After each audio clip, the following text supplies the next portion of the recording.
大家好，欢迎大家来到 Forecast Happyology 易经艺术塔罗。最近大家都快乐吗？今天要来应景一下，农历的7月要到了，来占卜一下最近有没有伺机而动的小人靠近。有一些小人呢，就像是阿飘一样阴魂不散，经常纠缠着别人。今天的牌卡很特别，大家可以好好的放轻松来测一下，当做一个生活中小小的提醒。今天用的牌卡有小人偶、马戏团、黑暗力量以及民间传说各种不同的风格，都和传统的塔罗牌大相径庭。另外，最后还会抽出这个小人呢，就像是日本的什么妖怪一样。所以这次的测验非常的不一样，希望大家会喜欢。就像是前几个测验一样，请大家静下心来，我也会放一段冥想的音乐帮助大家选择。有4个选项，从左到右是1、2、3、4。那么请大家静下心来选一个大家最喜欢的牌卡。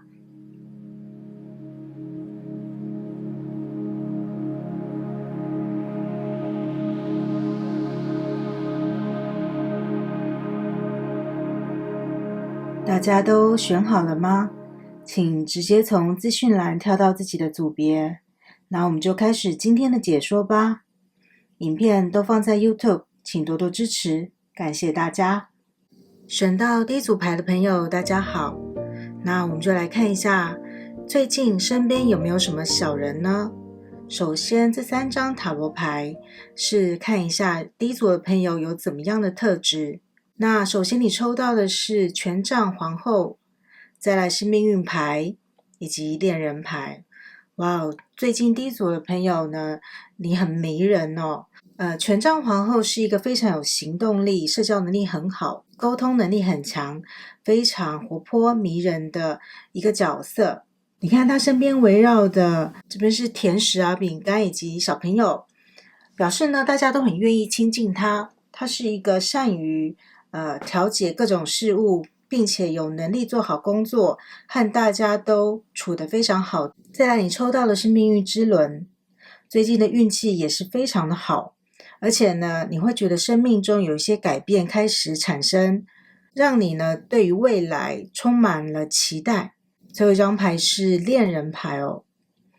最近呢，第一组的朋友呢，不但权杖皇后是一个工作能力跟事业上都做得极好的人，另外她不像是宝剑皇后那样子的冷冰冰，又加上你抽到了这个恋人牌，整个人充满了一种桃花的氛围，身边呢满溢着小小的爱心，许多人呢都会很喜欢你，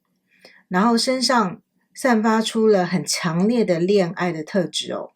所以选到第一组的朋友呢，整体的特质非常的活跃以及吸引人。这样子你为什么会吸引小人呢？对方为什么要成为你的小人？我们来看一下。第一张他抽到了月亮，而且这边有一个天蝎，你看他虎视眈眈的看着你，他心中呢充满了不安全感，因为呢可能你太耀眼了，然后呢他在旁边一旁看着，心中就充满了一个不自信的一个嫉妒，而且他的情绪非常的多变，他会越想越觉得为什么第一组的朋友可以这么完美，他心中的情绪就会被放大，他是在旁边想要像蝎子一样逮到机会就想要刺一下第一组的朋友，这是因为他的情绪他的不安全感所造成的哦。再来是又是恋人牌，那么这边出现恋人牌和这边出现恋人牌很有趣哦。这张恋人牌你的特质是，我感觉第一组的朋友单身的朋友会比较多，因为他和传统的塔罗牌不太一样，他是一个人在跳舞着，在孤芳自赏着，而且旁边有很多很多的人很喜欢他这样子甜美的特质。但是这边的恋人牌呢，它也和传统的不一样，这本来是一个天使，但是这个人呢，他的感觉会比较摩登，比较都市现代一点哦。他在夜晚上看到这2个女生，感觉上呢，为什么这个人要成为你的小人呢？因为他有一点点嫉妒的感觉，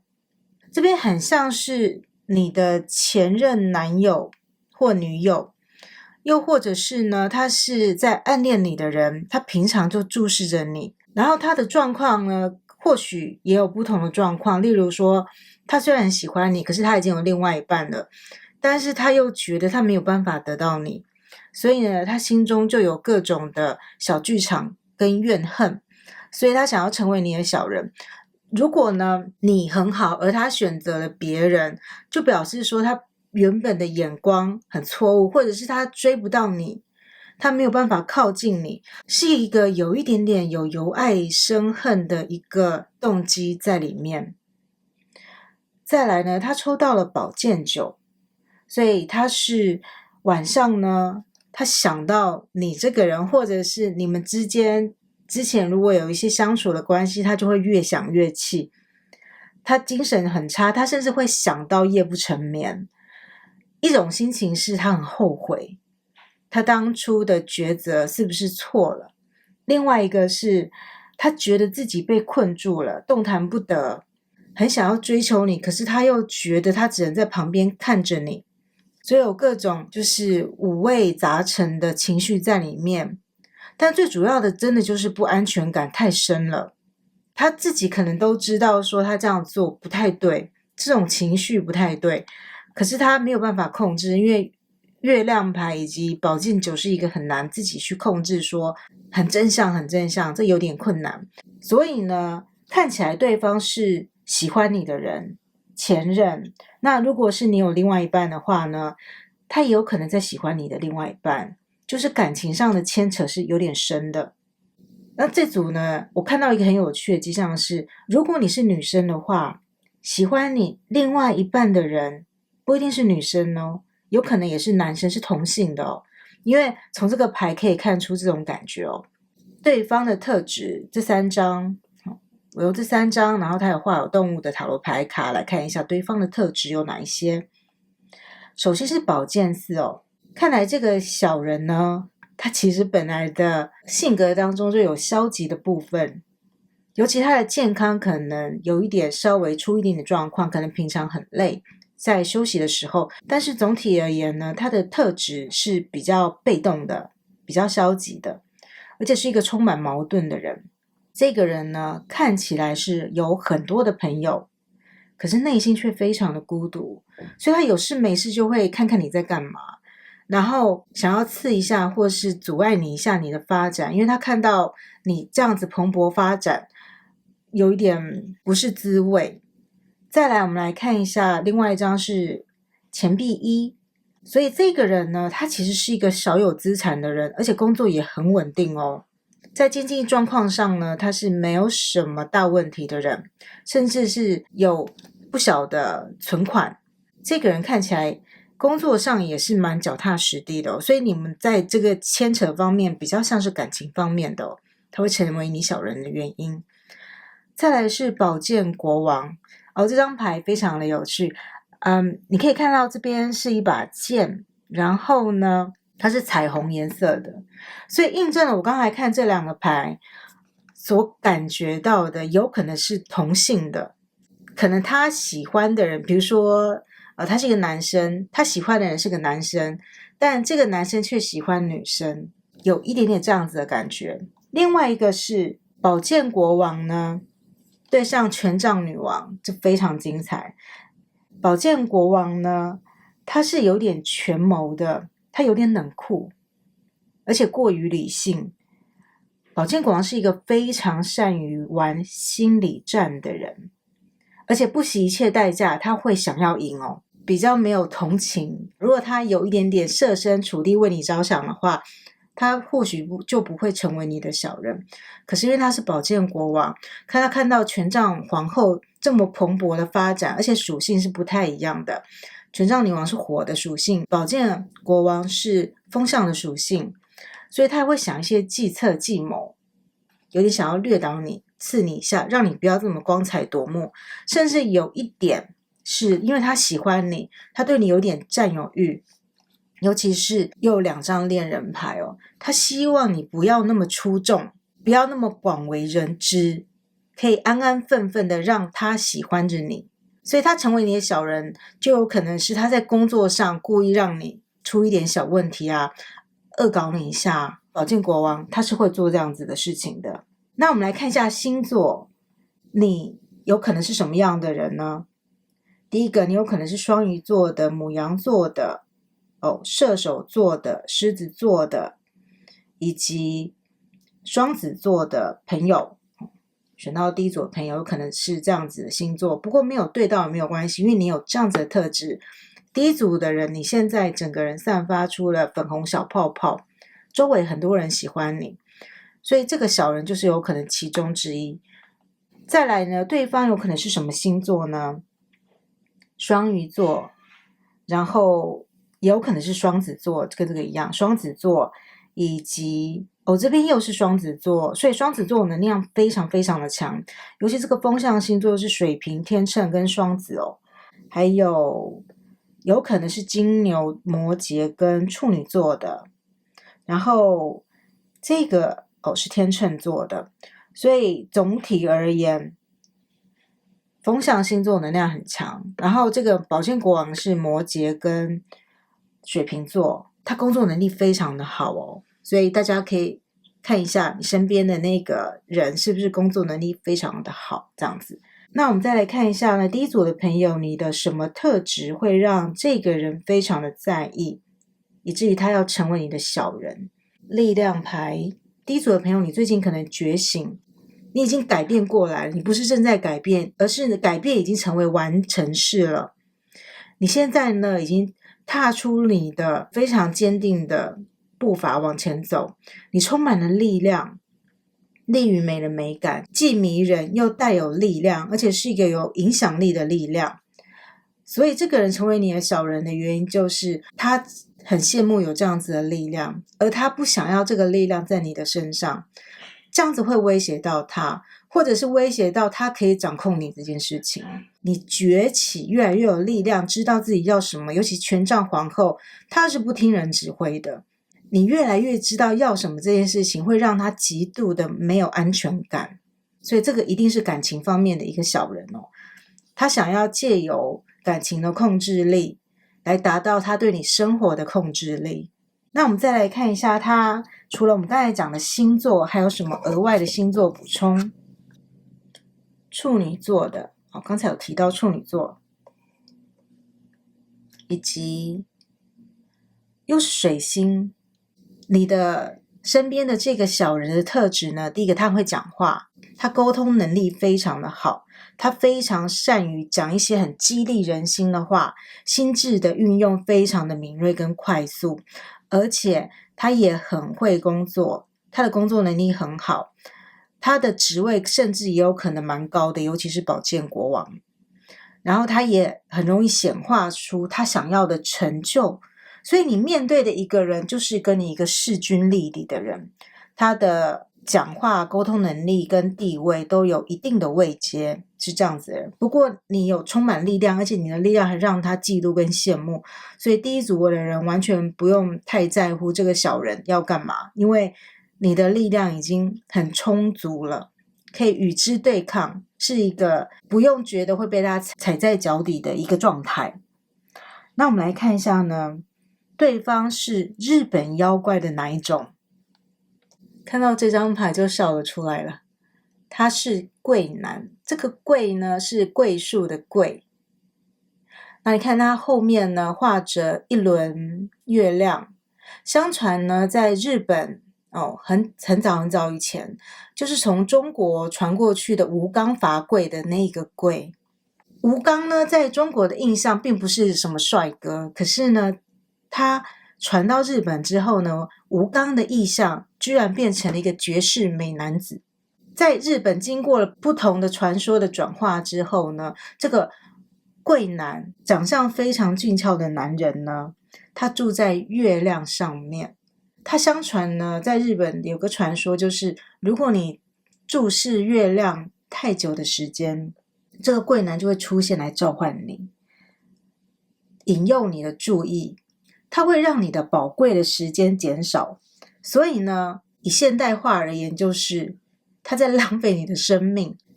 恋人牌呢，都是有一种选择的感觉，所以如果第一组的朋友你身边有2个以上的人出现呢，可能会有一些其他不是那么适合你的人，但他长相很俊俏，他就会不断的吸引你的注意，可能写情书啦，暗地里跟踪你的轨迹啊，在你的生活当中放一些小惊喜啊什么的。可是当你转身注意他的时候，你就会浪费你的时间，因为他并不是真心的。这张牌有这个意思在，就是他虽然长相非常俊俏，可是他却不适合你，所以以至于他之后会浪费你的人生。日本的诗歌当中呢，他就说啦，每次看到这个贵男呢，就会产生人命不长、月亮不长的一个情况。出现在第一组身边的妖怪，就是会夺取你的注意力，浪费你感情时间的一个人，他就是感情方面的一个问题。那么我们要如何抵御他的负面能量呢？我们抽到日本密教卡，它出现的是不动明王，哇，很有力量哦。月光以及日光的菩萨，绿魔法，用植物来保护你。抽到的是什么呢？第一个是仪式，是甜玉米。再来是你是受到保护的，这个是洋葱。首先我们来看，你抽到了2张密教卡，不同的神奇在保护着第一组的朋友，其他的人没有抽到这么多。你不但抽到2张，而且还3位神奇，所以你的保护力量实际上是非常非常的强的。不动明王呢，它是指呢，你不需要管他人的评价，你要坚持自己的立场，以行动力作为你的一个表率。刚开始呢，有可能不被人家理解也没有关系，但是只要你用温柔的态度呢，来化解大家的歧见，而且你要去的方向，你就很清楚的告诉大家你要往那个方向去，别人最后就会被你的率真而打动。刚才形容的就是权杖皇后她本身就在做的事情，而你具有这样子的特质，所以就绝对不需要担心。另外一个不动明王也是一个平息灾祸的象征，所以它保护能力非常非常的强，因此小人呢所带来的影响可以减到最低。另外你抽到不动明王是它也会守护你的健康哦。再来是日光菩萨跟月光菩萨，这2位呢是药师如来的座旁的日，就是白天跟黑夜的守护神，他们分别掌管了生育以及睡眠。其实我觉得这样应该保护你的小人，让他不要睡不着，然后整天在那边想着针对你，因为他感觉睡得不太好。他们2个呢会分工合作呢，将他们保护的任务呢完美的达成。这一组牌它等于对应到的就是命运之轮，因为它是会让停滞的事项继续往前行，往前运行，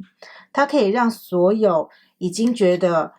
怎么都不动的事情呢再动下去。所以选到第一组牌的朋友，你的运气是最近是蒸蒸日上的哦。再来呢，我们来看到的是甜玉米。选到第一组的朋友，可以去把自己打扮得更加漂亮，因为当你稍微的更注重自己的仪容，旁边喜欢你或被你吸引的人会越来越多，那么保护力量的越多，小人就越难靠近你，这是一个这样子的道理。另外一个玉米呢，这边是被玉米叶所包覆的，所以它也表示说呢，你要小心保护你的资讯，你要把叶子包覆在你的外面，就像是你的社交软体，你不要设为公开，让所有的人都可以知道你最近在干什么。它的意思就是有点这样子。再来是仪式，这边点了一个熏香哦，所以有一些仪式感的动作会让你更加的安心。例如说呢，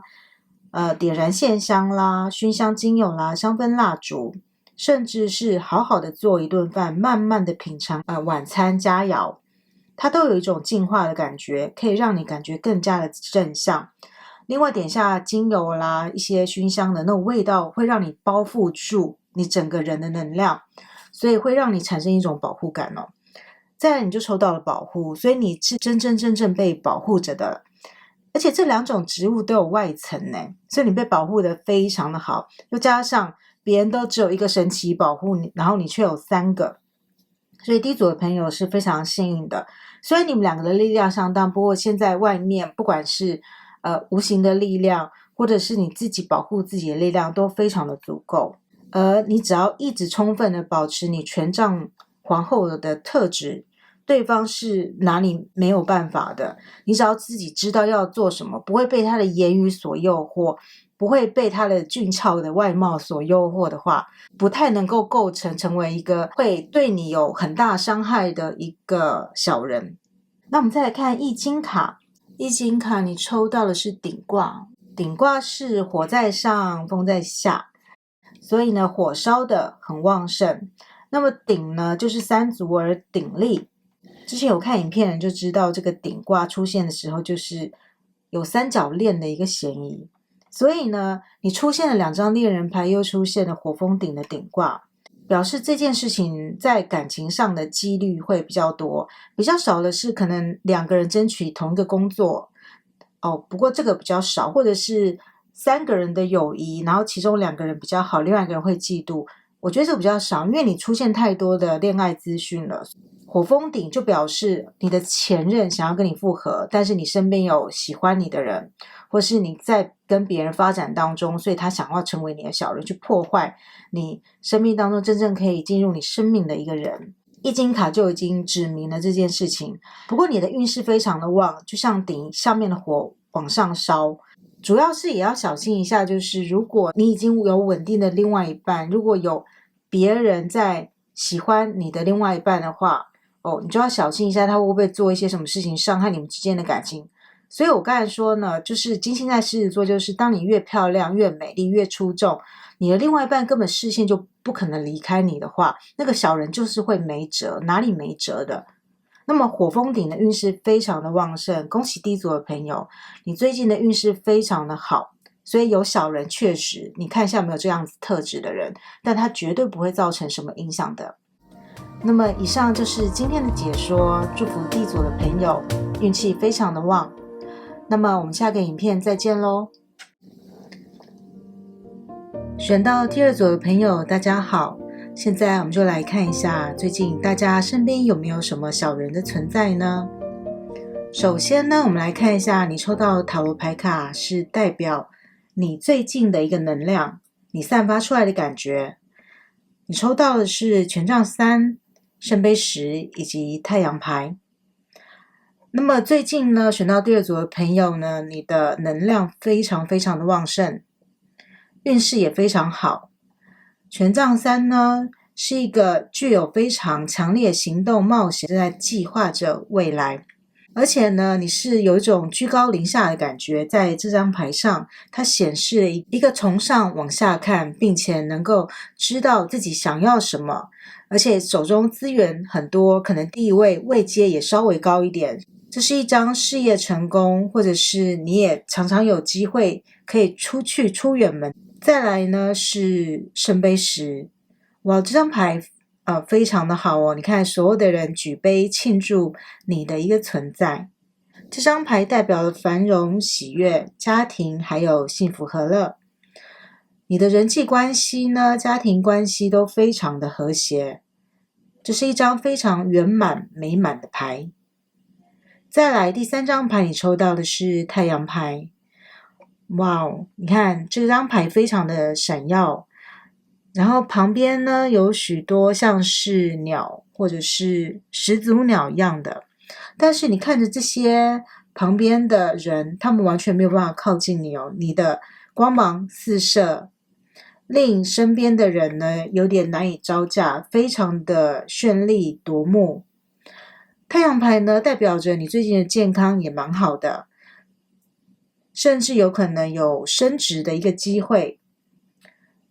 你也像一个太阳日正当中，大家都举目望着你，所以也是一个小有名气的一号人物，在你的领域当中是累积了一定的名号的。你这3张牌所显示的能量非常非常的好哦，非常的正向。那么我们再来看为什么对方要成为你的小人呢？如果你的身边有小人的存在的话首先抽到了宝剑8、钱币4以及钱币2。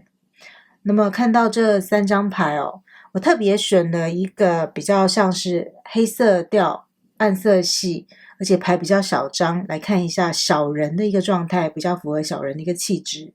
但是我看到这3张牌呢，我觉得如果你觉得你身边有小人的话，他们的状况真的不是很好哦。比起你这样子日正当中的一个好运气，一个人生当中一个高光的时刻，如果对方成为你的小人，那是因为他们真的过得不好。宝剑八呢，它表示是一个被困住的人，而且运气很差。宝剑八也是很容易焦虑，你看他蒙着眼睛，所有的剑都指向他，他的运气可能已经背到极点了。在这样子的情况当中，宝剑八也可能指向他会过度扩张他的信用，他可能会去借了不该借的钱啊，因为运气不好啊，可能家里或是人生当中有什么就是不走运的事情发生，也因为他孤立无援，所以觉得都没有人帮他，默默的处理这些不幸运的事情。再来是钱币4，也由于他的运气没有很好哦，所以钱币4就表示他必须要斤斤计较、锱铢必较每一分他所挣来的金钱。当然，在这样子情况之下，他就会对物质非常在意，而且会缺乏自信。钱是可以堆出自信的，他由于必须要每一分每一毫都很精准的使用，所以他有时候会觉得有点捉襟见肘，他每一分钱都想办法想要把它存下来。再来钱币2，他一个人骑着脚踏车哦，在这个好像快要暴风雨哦，在这个海上行走。他呢是必须要平衡他的生活与钱财，必须要让他的收支保持平衡。他必须要小心翼翼的往前走每一步，去衡量他左手跟右手所拥有的资源，有时候东挪一下西挪一下。听到这边，那么选到第2组的朋友，你可能根本会有点同情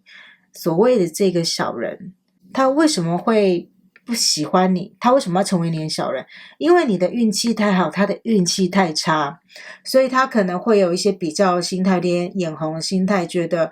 怎么万般不好的事情都发生在自己的身上，而你却每一步都走得很稳。为什么有美满的家庭、良好的事业、美好的愿景？他是一个连未来都有点暗淡的一个人。但他的特质是怎么样呢？我看到这边就更明白了，因为呢，他抽到的是权杖1以及战车牌。战车牌表示呢，对方好胜心非常的强，非常的好斗，可能甚至有点自视甚高，有点自傲、傲慢，有时候会自我放纵，会去做出一些自己能力有点担不起的事情。他觉得只要拼一己之力，人定胜天，他只要驾驭好这个野马，他一定可以往前冲，他一定可以夺得最后的胜利，不管要多久。那么在权杖1而言的话，他也是会去行动的人哦，他是有点子、有行动力、有冲劲哦，然后喜欢冒险，也喜欢尝试新的事物。这2张牌加起来呢，他虽然会付出一定的努力，但是他的认知上的努力和最后成功的所具备的条件，其实有时候不一定是吻合的哦。那么从这2张牌就知道他的个性呢，比较急，又很好胜，但是他的运气又没有到，所以他这样子自视甚高的人，看到你的存在，当然会很吃味，条件都没有聚集到他这边，反而是到你这边了。他非常在意你所拥有的一切。那我们再来看一下你的什么特质他特别在意呢？这张牌是表达。这个女子的那个头上呢，飞舞了很多蝴蝶，好像有许多美丽的点子在她的脑中盘旋。对方有可能是什么样的星座呢？首先是海王星、狮子座，再来是金牛座。那么你让他最在意的呢，是你表达的方式。所以选到第二组的朋友呢，你可能很勇于说出自己的想法，你并且会实践这些想法。另外呢，你也会规划未来，而且你规划的未来，你就会认真的去做。另外一个，这个不但是表达，也是一个表达的形式。这个人他在想的东西化成了蝴蝶往天上飞，而且有很多朵，表示呢，第二组的朋友，你是一个很有创意，而且知道怎么选择表达方式的一个人。例如说呢，第二组的朋友，你可能会不同的语言。在该需要英文的场合的时候，你就讲英文；需要别的场合讲不同语言的时候，有一些甚至肢体语言，你也可以表达得很好，这都是表达的其中一环。另外一个是你的言辞可能非常的温暖，你有温暖的特质，像太阳一般的纯真跟率真，你在表达上面你不会支支吾吾，是一个比较率真。另外一个有可能也很幽默很犀利，这些特质都很吸引人。所以虽然呢你认为的这个小人呢，他很会创新他也行动力，但是他可能表达不如你，所以你晋升了，可是他却没有，有可能他的表达方式还欠缺一些磨练，所以这是让他很在意的地方。他觉得自己就是说不过你，他觉得自己只是差了那么一点语言的能力，或者是与国际人士交流的能力，但到最后那个机会就到你身上，他由此愤愤不平。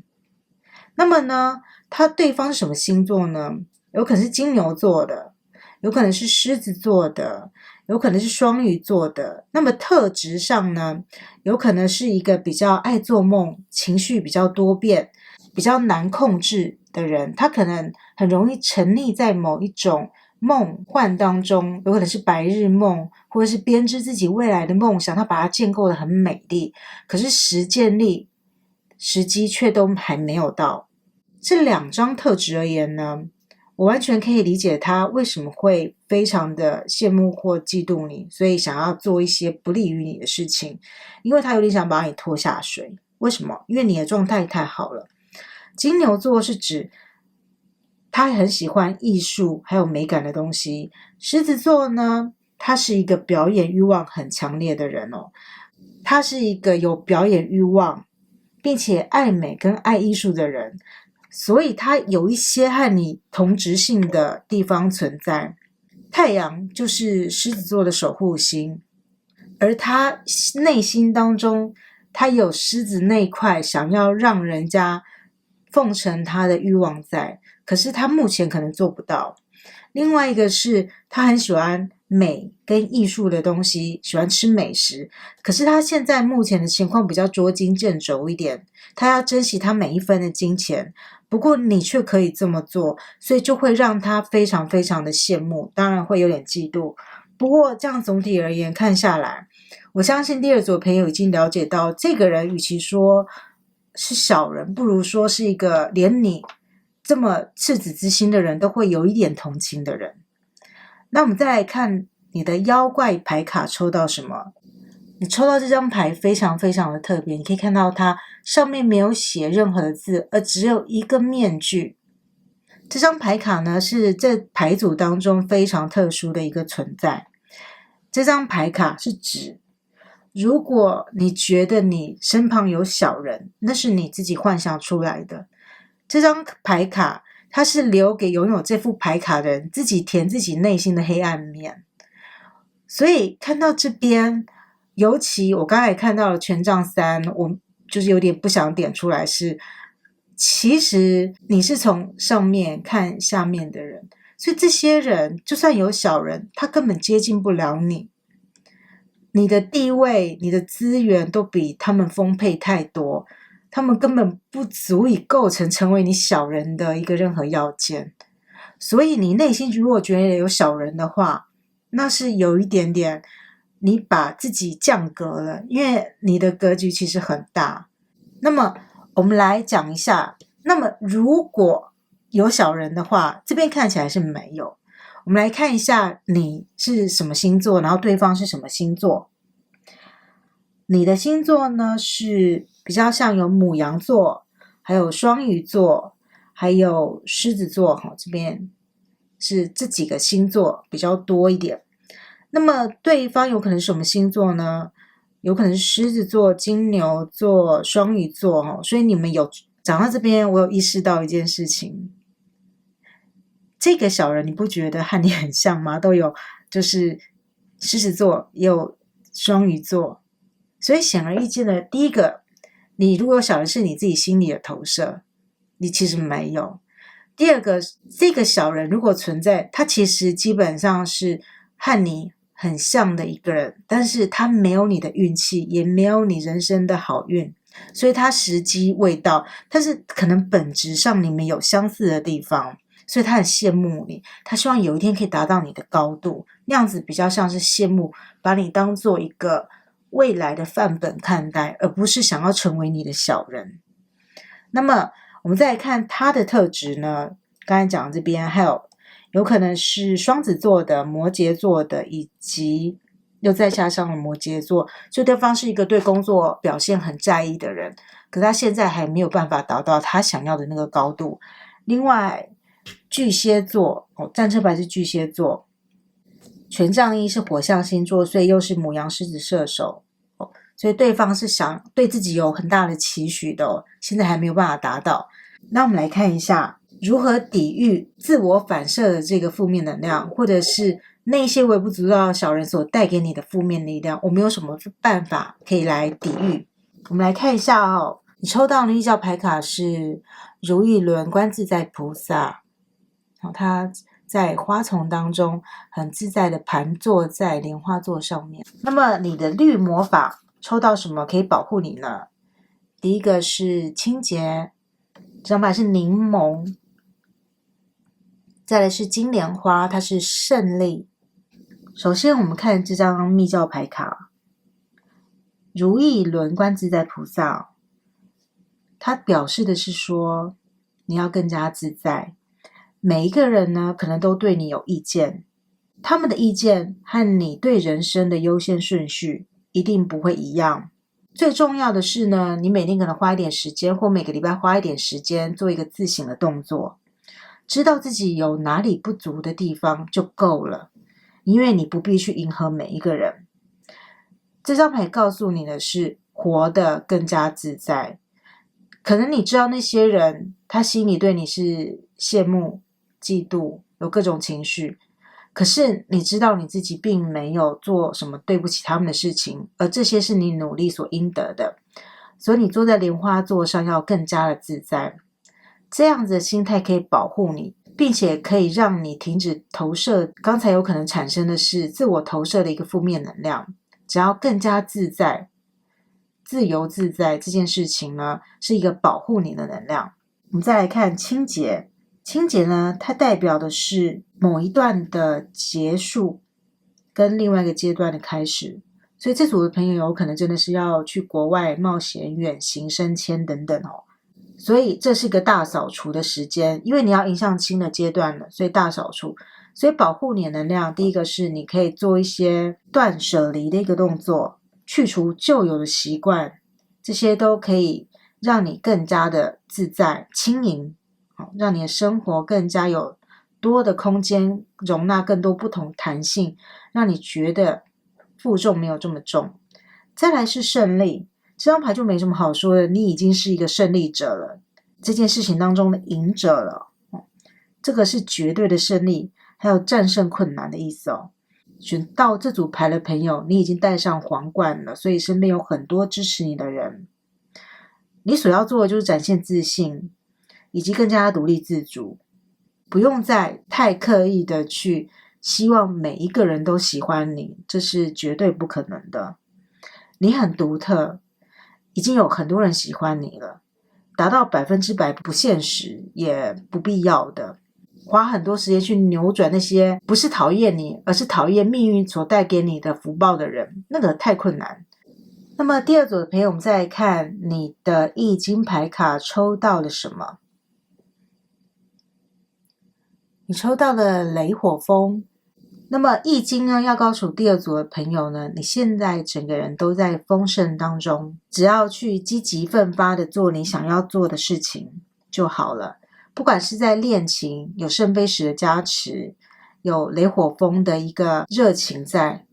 就是一切感情上很完满，事业上有太阳牌加持你。雷火风也是一个钱财跟事业都丰收的一张牌，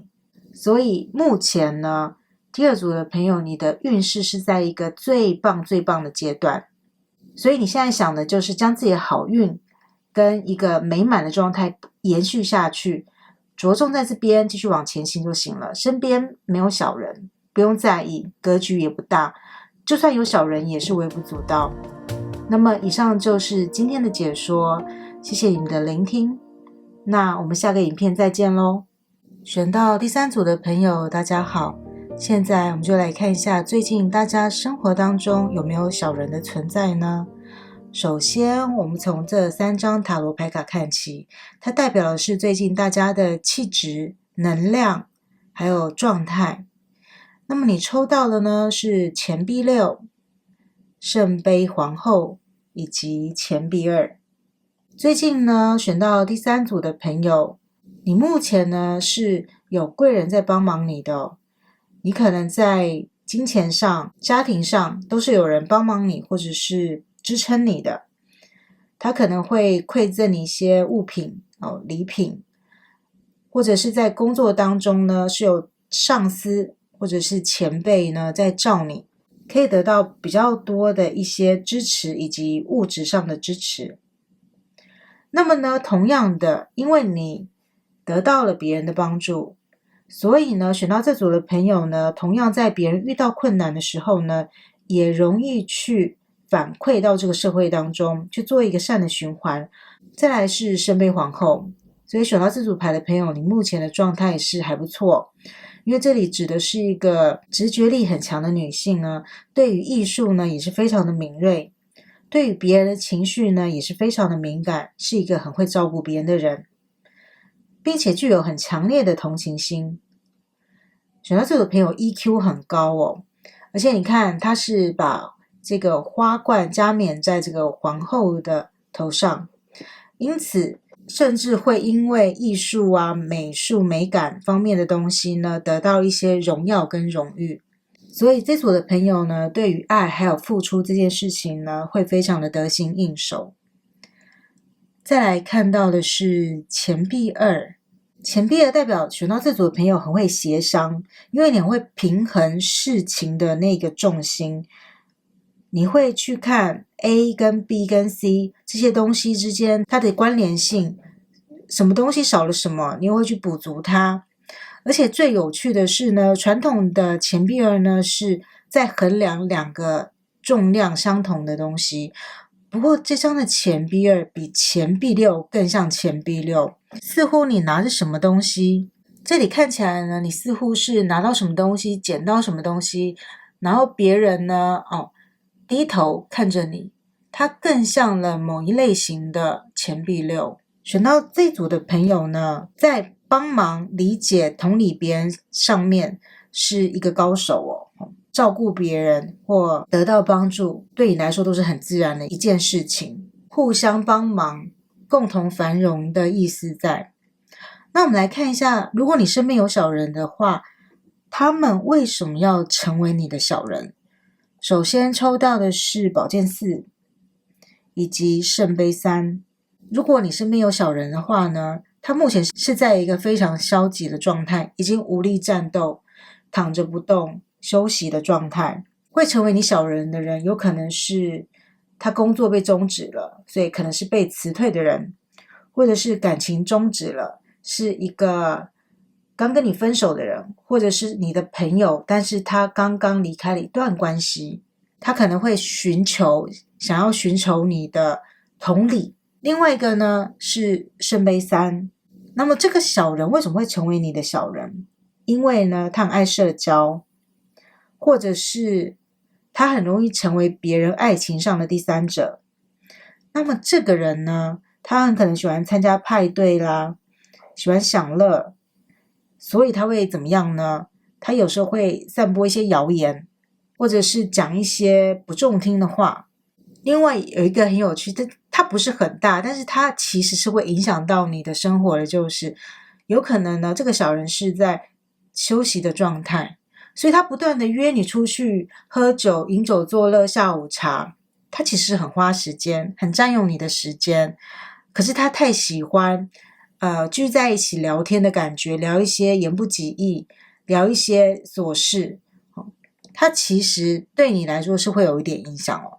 所以他为什么要成为你的小人呢？因为他有点寂寞，他想要找人一起共同杀时间。可能时间对你来说现在很宝贵，可是对他来讲，他的时间很多。那么他的特质有哪一些特质呢？有塔牌，哇，权杖侍者，以及圣杯四。所以显然这个人他的个性比较决绝猛烈一点哦，脾气很大。但是脾气很大的同时呢，又蛮消极的，他不会去积极开创他的人生，比较被动，对现状不满。由于他的个性比较猛烈一点哦，有时候甚至会得不到也要毁掉的那种个性。这个人有点像是你想要拒绝，但是你又知道有点难拒绝的人，因为你知道他的个性，一旦拒绝了之后，如果他放出什么不利于你的消息啊，或讲一些背后讲什么谣言的话，对你来说会有点困扰。但同时间呢，他是权杖侍者，他有一个比较正面的个性，就是其实也蛮健谈，也蛮风趣的。不过他是在一个学习的阶段，他的沟通技巧或者是闲聊技巧也没到一个很成熟的地方，有可能也有3分钟的热度哦。我觉得这样看起来他有点，甚至有可能是你的下属也说不定，就是个性呢比较极端一点。所以如果你有小人的话呢，他目前的状态呢是想要找人一起饮酒作乐，但是工作上又不太积极，喜欢闲聊，占别人时间，有这样子的感觉在。那我们再来看一下你的什么特质会让这个人非常的在意。玩乐心一位女子坐在这个蘑菇上面，生长着蝴蝶的翅膀。那么这个人有可能是什么星座的呢？第4宫、3合以及牡羊座。首先呢，我们来说一下你是什么星座，而他有可能是什么星座。首先呢，你有可能是金牛座的、双子座、巨蟹座、摩羯座的人。那么对方有可能是什么星座呢？有可能是天秤座的、巨蟹座的，还有牡羊座、巨蟹座又再出现一次，以及火象星座就是狮子、牡羊还有射手，所以牡羊出现了很多次，这边又出现了牡羊以及巨蟹，所以这个人很有可能是巨蟹或是牡羊的，因为出现了非常多次。再来这个3合就是火象星座的，所以火象星座再来是巨蟹座、天蝎座或双鱼座。那么星座的分布大概就是这样子。你的什么特质会让他在意呢？就是玩乐的特质。他很喜欢和别人闲聊，可是你才是那个他很羡慕，就是你的玩和工作可以平衡的很好。对方很消极，所以他会有点羡慕这个玩的比较精致有品质的人。因为选到这组朋友很会同理，所以你可能呢也容易感染别人乐观的那个心态。而这组的朋友很容易可以享受当下，对事物有敏锐的直觉力。这些特质让他非常的在意，因为他做不到，他没有办法成为这样子的人。如果你身边有小人的话，他的个性其实有非常矛盾的地方哦。首先呢，他很消极，但是他有家庭的特质，以及很喜欢聚会。这边来说，我觉得他的个性上非常的不协调，所以有时候又很消极，有时候又很决绝。总之，如果你身边有一个人有这样子的特质，就是很容易被激怒，有时候又很孤僻。既然孤僻，就再加孤僻就好了，但是他又不是，他又会找你一起去抱怨吐苦水，那这个人你就得当心一点哦。我们再来看一下，他像日本的什么妖怪？他是言语房主。这张牌呢很有意思哦，他的故事是在日本呢有一个传说，就是这个言语呢，它这个妖怪是怎么来的呢？它其实并不是一个很可怕的存在。那么相传呢，在古代有一个在河边钓鱼的人，他和几个同伴一起在河边享受垂钓的乐趣。不知道在哪里呢，走出来了一位像个僧人一样的形态的人，跟他们讲说，这一带呢，这附近呢，都归某一个寺庙所管辖。那么佛门之前，请不要杀生，所以请你们不要在这边钓鱼。那么钓鱼的人呢，几个人很客气，也有带一些饭团啦，带一些点心钓鱼饿的时候可以吃。钓鱼的钓客就拿出了饭菜来招待这个日本的僧人。这个日本的僧人很开心啦，把饭菜全部都吃完了，就离开了。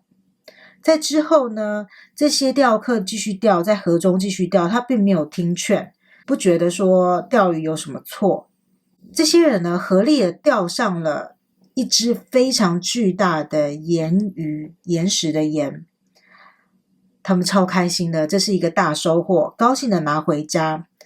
切开了鱼的肚子之后，发现这个肚子里面居然残留了之前他们刚才给那个僧人所吃的饭团啊饭菜，居然都和老婆帮他们准备的一模一样。这些人呢，当然就很震惊了，知道僧人是由言语所变成的，是在告诫他们，请他们不要再杀生了。那么依据这个故事呢，他其实这个言语是牺牲自己去拯救其他的言语同伴。由此可知，第三组的朋友，你可能曾经帮助过你认为的这个小人，他是占据你时间的人，但严格说来，他所阻挡你的并不是多么邪恶的事情，他所做的不是多么邪恶的事情哦。可是你们所要的东西还有价值观非常的不一样。这个人可能有一个坚固的价值观，可是你很享受你的兴趣以及生活，你有爱与美的天分，而且你有一颗玩乐的心，但这个人都没有。而且你有自己的目标，你很努力工作，对方却有点消极，并不为自己的生活努力的打拼。他觉得他自己努力不到，别人也不可以努力。那么他可能会甚至在吃饭的时候跟你说，买房子只是助长这些房价的增长，就像是这个塔牌还有这个故事一样。他用的方式很奇怪，就是他牺牲自己，牺牲自己的生活，牺牲自己的性命，去告诉你一个不是大家认可的一个价值观，是部分人认可或部分人不认可。等于说这个小人对你来说就是一个天南地北不同的存在，非常相反的存在，但它却存在在你的生命当中。但是你又知道他的个性可能比较激烈，你想把他推走，但是他有可能会打电话约你去吃饭这样子。那我们再来看，他确实有点负面的能量，因为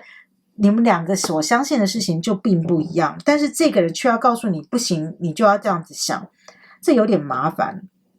那我们来看一下有什么样的力量可以抵消这样子的负面能量。就是花时间一直跟你抱怨的人其实也是很麻烦。我们来看一下，你所抽到的是保生如来，再来是幸福以及能量。选到这组牌的朋友呢，你的能量呢非常的丰盛，你的能量非常的好哦。这张牌很有趣，保生如来其实是说，他告诉你说要用平等的心态来观察众生的现象，所以这个小人就是一个现象而已，他也没做什么大错大恶的事情，但他是一个现象，他是一个社会当中会存在的每一个人 ABCD 不同类型的人。因为每一个人都用主观的意见来理解这个世界，在眼睛前面放一个滤镜来看这个世界，所以这个人是以自己的方式来理解这个世界。那么你当然也会用你自己与生俱来所培养的习惯去看这个世界。那么现在就是你必须要用一个别人的立场，去同理别人立场，而你一定做得到，因为你是圣杯皇后。所以你要站在他的立场，去看看他的不同的世界、不同的意见，适度的展现你的同情心。其实这样子做的话，你会获得更多的物质或是财产以上的东西，因为这个人可能觉得他被听到了这样子。绿魔法要告诉你，你非常幸福。第二个，你充满能量，你和他的消极能量完全不同。只要维持自己的幸福的感觉，看得出来是你是一个会帮助别人也会受人帮助的人，因为你是以一个成熟的态度在这个世界上立足。另外一个，你也是能量很好的人哦，所以用一个幸福的态度呢，来接收你生活上的成功，来庆祝，来接收好消息。另外一个就是你要明确坚守真正的目标，还有你的要走去的路径，你的方向，你就不会受到他影响。可能听他抱怨的时间，把它慢慢次数把它缩小。这些人他们可能没有受到一些正确的帮助，所以你也可以稍微的用正确的态度去帮助他们一下，因为你其实是有帮助人的能量的。反过来说，你的能量反而可以帮他们去化解一些事情，但是适度要适度哦，因为你自己的时间也是很宝贵的，不要被他们的消极态度或者是抱怨的言辞所影响。你是幸福的，你具有非常正面的能量，但是要同理他们。那我们来看易经卡呢，给你怎么样的智慧？这张牌是水火未济。你目前面对的状况呢，是这个人呢是有一点缺乏耐性，还有神经质。这张牌它讲的是别组，有时候这张牌是讲述你的状况，但现在目前这张牌是完全讲到了对方这个人的状况，可能情绪不稳定，内心可能会有一些很冲突的感觉，有孤独的感觉。所以你可以帮助这个人的地方在于，由于你的艺术跟哲学的长处蛮明显的哦，不管是很明显有艺术的天赋，或就在这个领域工作，可是你是有这个特质的，你可以稍微引导这个人去想一些比较深奥的事情，去多看一些比较美的事情。这张牌完全就是在描述这个停止的这个人，因为他有点诸事不顺哦，所以需要你的一些引导，把他引导到一个比较正面的地方过去。选到这组的朋友呢，由于你抽到了2张类似钱币六的，不太占用你的时间的话，也可以稍微帮助一下这样子的人，他就不会是你的小人，他就不会再听你的抱怨。因为呢，你把一些比较哲理思考深的东西丢给他，让他去平常的时候可以好好的思考，减少被他影响的次数。目前看起来影响的层面不是很大，只是生活上会有点小小的困扰，所以严格来说，这个小人并不是多么的厉害，或者是多么的小人很邪恶，并没有。以上就第3组的解说，祝福大家咯。那我们下个影片再见。选到第4组的朋友大家好，那么我们就来看一下最近大家生活当中有没有一些小人的存在。首先我们来看这3张的塔罗牌卡，你分别抽到的是教宗牌、世界以及圣杯7。这3张牌讲述的是你所散发出来的感觉，你目前的能量还有你的状态。首先教宗呢是一个很仁慈的存在，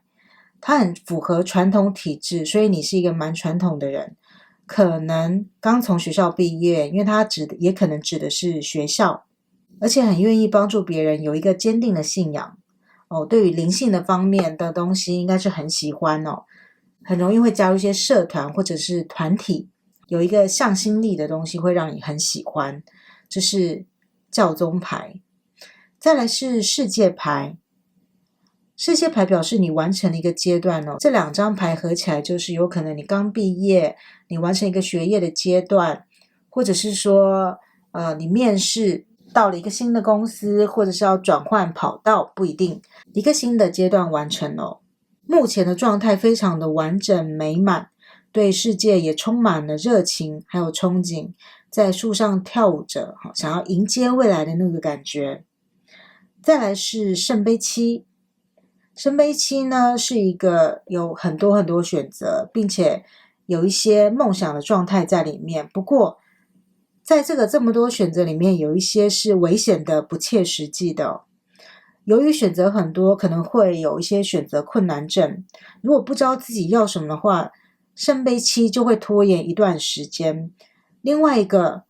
因为光在这上面，对于世界的想象非常的美好。每个东西好像都很梦幻，都闪耀出它自身的光芒。对于分辨事物的本质这件事情来讲呢，稍微的不太擅长。那么由这几张牌来看，目前如果选到这组的朋友呢，你有一个信仰的中心，或者是参加一个团体的话，要有点小心。为什么？因为这个教宗他被蒙住了脸，他整体是黑色的，你有点看不清楚他的面貌。这有点像是你去参加了某一个直销团体，上面的精神讲者就有点这个状态。因为呢，其实你不知道他的底细，但他对你讲的各种也不知道是不是真的小故事。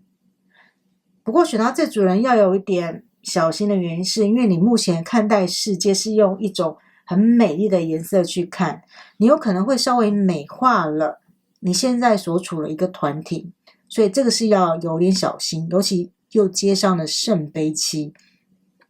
那么目前呢，选到第四组朋友，你的状态是这样子。那么如果你身边有小人的话呢，他为什么要成为你的小人呢？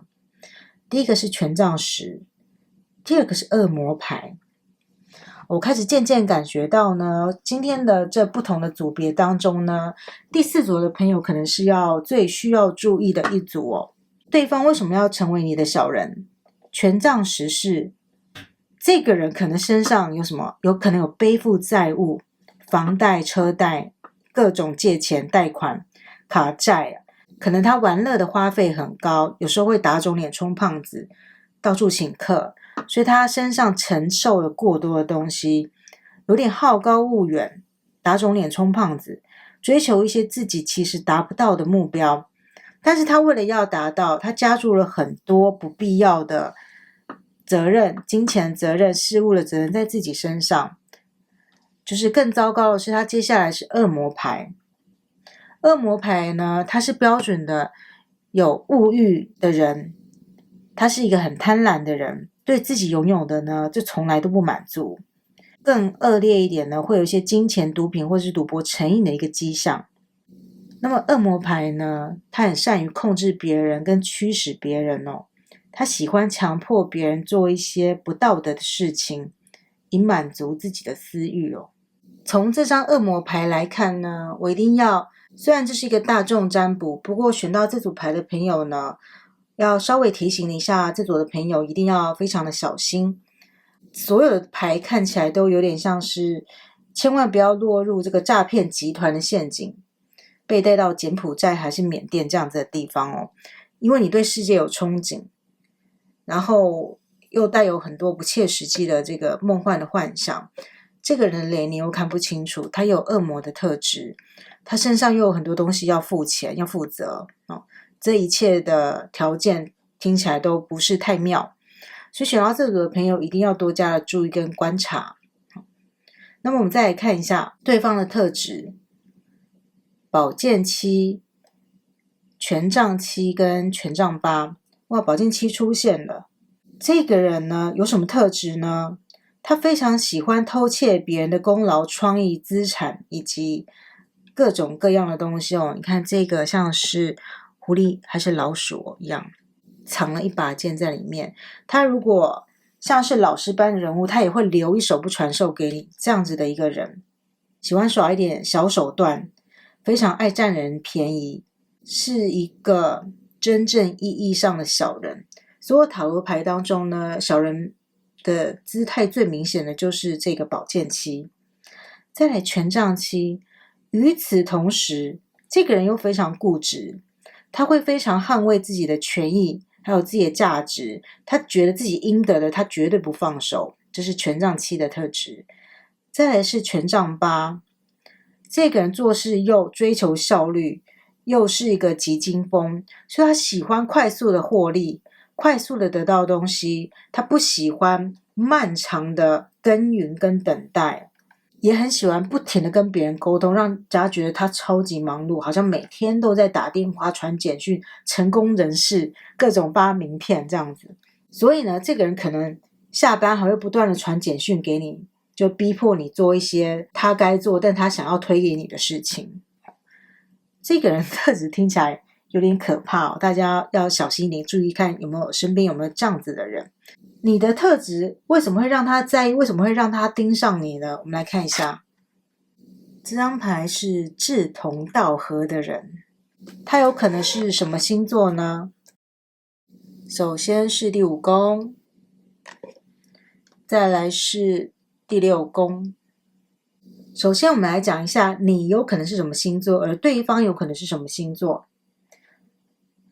你有可能是金牛座的人，或者是摩羯座或水瓶座的人，以及天蝎座的人。那么对方呢，有可能什么星座呢？射手座啦，画大饼的人啊，然后摩羯座在工作上遇到很严苛的人啊，以及狮子座会强迫你做事情的人啊，还有水瓶座会耍一些小聪明的人，射手座刚才已经说过了，他又出现了一次，所以要小心那个会画非常大梦想大饼的那个人的存在。再来是第5宫和第6宫，这是狮子座以及处女座，但他的特质有可能是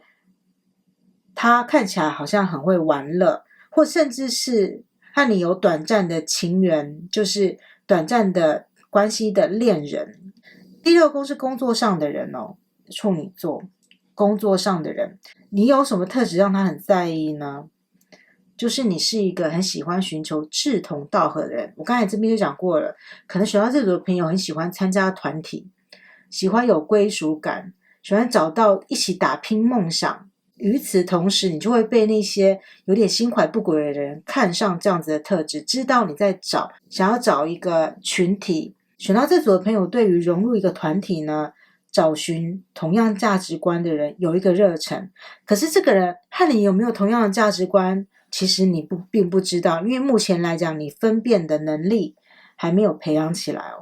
所以呢，你们很可能原本在同一个社团啊，同一个运动的团体啊，一起在社团当中认识啦，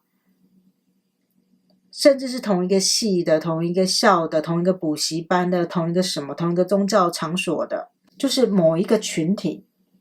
所以这个小人原本就很容易接近你，然后他会佯装成为一个他也是融入这个团体，他和你一样是一个很满腔热情想要探索世界的人。我刚刚为什么说不要被诈骗集团？因为诈骗集团通常都是会远渡重洋，在另外地方进行电话或简讯或网络，那这边是世界，这边又蒙上了脸，然后这个东西都在天上飘，这样子的感觉很强烈他本来就认识你，或者是他利用了一些什么不道德的方式窃取了你的资料，让你觉得你们两个是有一定程度的熟悉，或者是他为什么都知道我的某一些事情，他有一定的程度的了解你，知道你容易受同侪影响所以你的特质就被他看上了。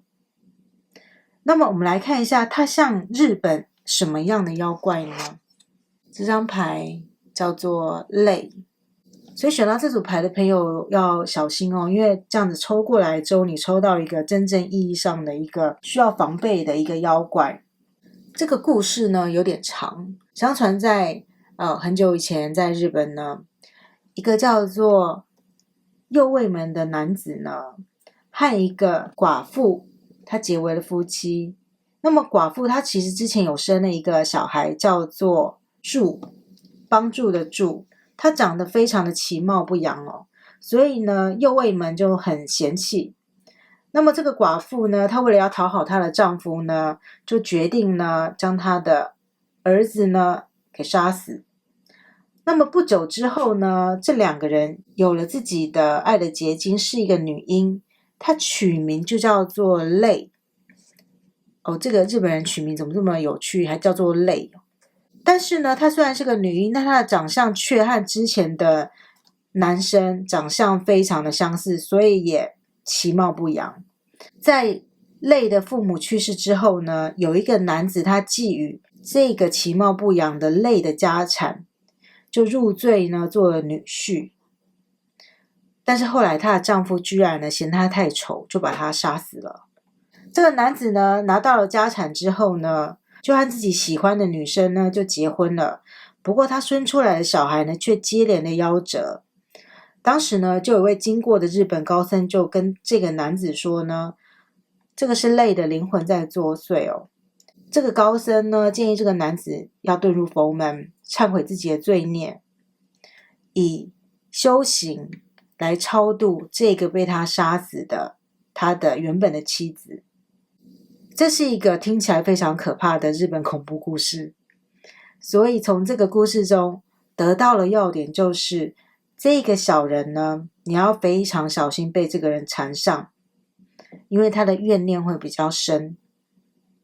另外，从整个故事的脉络，有各种生死的发生，以及觊觎家产财产这个事情，跟恶魔牌非常的相似哦。所以选到这组的朋友一定要小心财不露白，机密绝不透露，